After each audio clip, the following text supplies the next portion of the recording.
In this section, we will discuss about the next interaction is commensalism. So let we start with commensalism. Commensalism is a type of interaction in which positive and zero relationship is there, and this is known as the positive type of interaction. As we can say here, we can see that the two species are there. One species get benefit, another species neither benefited nor harm. So let me define it. First of all, the one species benefits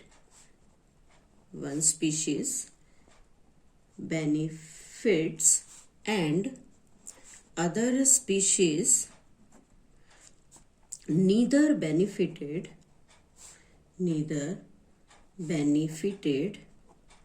nor harm. Means एक species को हमेशा यहाँ पर फायदा होगा, benefit होगा, लेकिन दूसरी स्पीशीज को ना बेनिफिट और ना ही कोई नुकसान होगा. इसमें अगर हम एग्जाम्पल्स की बात करें तो फर्स्ट एग्जाम्पल्स है हमारे पास एपीफाइट का. एपीफाइट क्या है? Orchid plant growing on mango branch.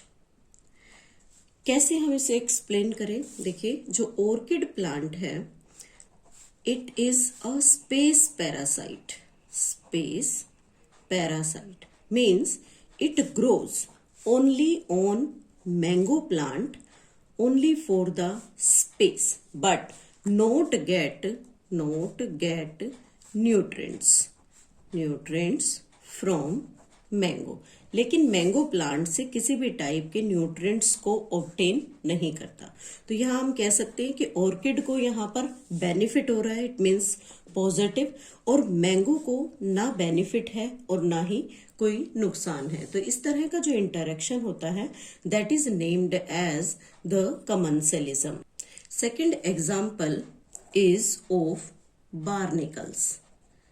barnacles growing on the back of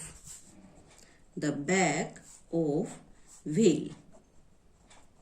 means barnacle जो small fish है, it is a small fish, always move with whale fish.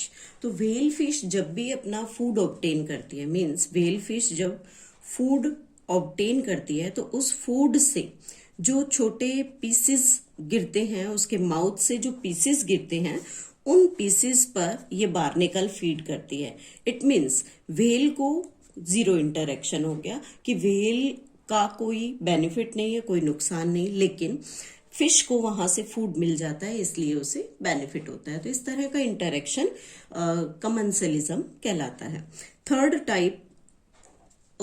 Third example is the cattle egret and grazing cattle. यहाँ पर generally हमने observe किया है कि जब भी हम किसी फील्ड में विजिट करते हैं तो वहां पर जो ग्रेजिंग कैटल्स है, जब उनका मूवमेंट होता है, जब वो वहां पर चलते हैं, तो क्या होता है कि जो मिट्टी होती है, उस सॉइल, उस फील्ड की जो मिट्टी है, इट स्टर अप, वो वहां से उखड़ जाती है. Stir up and flush out insects means उस एरिया पर जो मिट्टी थी वो उखड़ी, और उसके उखड़ने से जो उस मिट्टी में प्रेजेंट इंसेक्ट्स थे वो बाहर आ गए. लेकिन जो इग्रेट है वो क्या करेगा? अब आकर इन इंसेक्ट्स पर फीड करेगा, बिकॉज कि जो इग्रेट है वो सेल्फ बेस पर सॉइल से उन इंसेक्ट्स को बाहर नहीं निकाल सकता, या हम ये कहें कि उसे डिफिकल्टी होती है. It feel difficulty in taking insects from soil.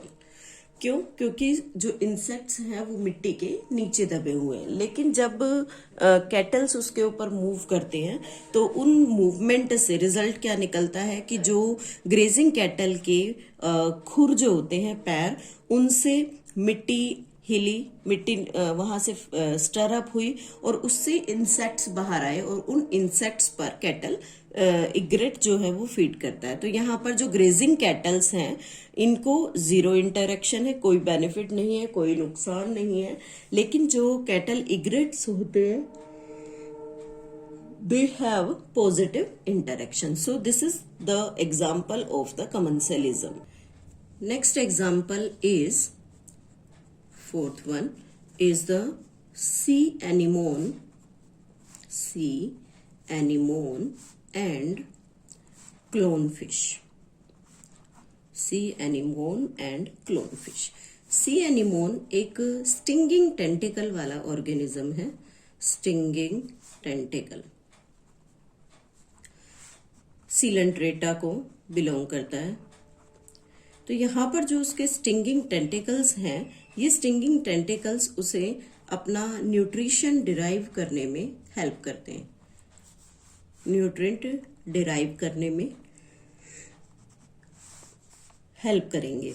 तो ऐसी कंडीशन में जो सी एनीमोन है, उस सी एनीमोन के टेंटिकल्स के नजदीक कोई भी प्रीडेटर या कहें कि कोई भी ऑर्गेनिज्म अगर आ जाता है वाटर बॉडी के अंदर, तो उसे इसके टेंटिकल्स कैप्चर कर लेते हैं और उससे न्यूट्रिशन डिराइव करता है।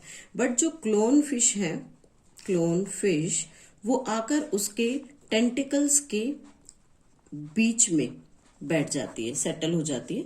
तो रिजल्ट क्या होगा कि क्लोन फिश को अपने प्रेडेटर से प्रोटेक्शन मिल जाती है, क्योंकि जो भी कोई प्रेडेटर इस क्लोन फिश को खाने के लिए सी एनीमोन के नजदीक आएगा तो उसके टेंटिकल्स उसे कैप्चर कर लेंगे और उसके कैप्चरिंग से अपने न्यूट्रिएंट को डिराइव करेंगे।